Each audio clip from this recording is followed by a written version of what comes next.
So the particular program I'm offering is QPR, Question, Persuade, Refer, Suicide Prevention Training. And essentially what that does is it teaches participants how they can, first of all, identify warning signs that somebody may be thinking about suicide, how to initiate a conversation with them, to talk to them and ask them the question, are you thinking about suicide? How to persuade them to get help, and then what the resources are available for that help.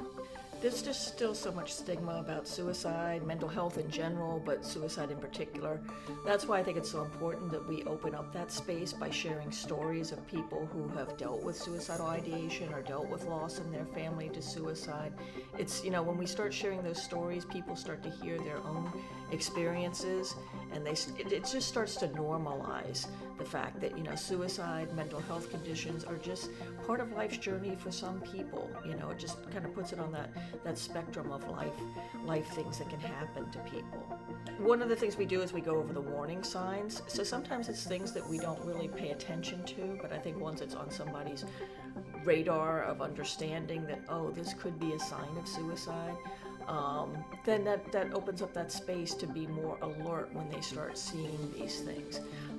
And that's just so important. And then being able to learn how to just initiate that conversation. That conversation really is where the hope begins, where that person's allowed to just talk and express what they're going through.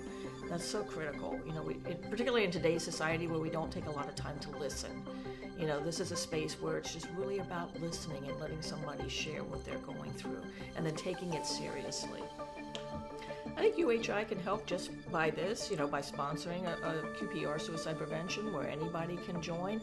I think training the staff to know how to recognize suicide, the warnings of suicide, and have the willingness to talk to a patient that's come in and maybe exhibiting some of these warning signs.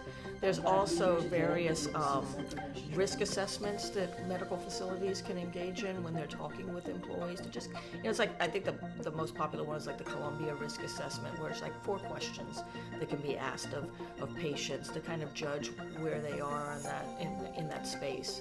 And it's just so critical. It's part of a zero suicide initiative that is geared towards bringing down the numbers that we're seeing. Right now there's close to 50,000 suicide deaths each year.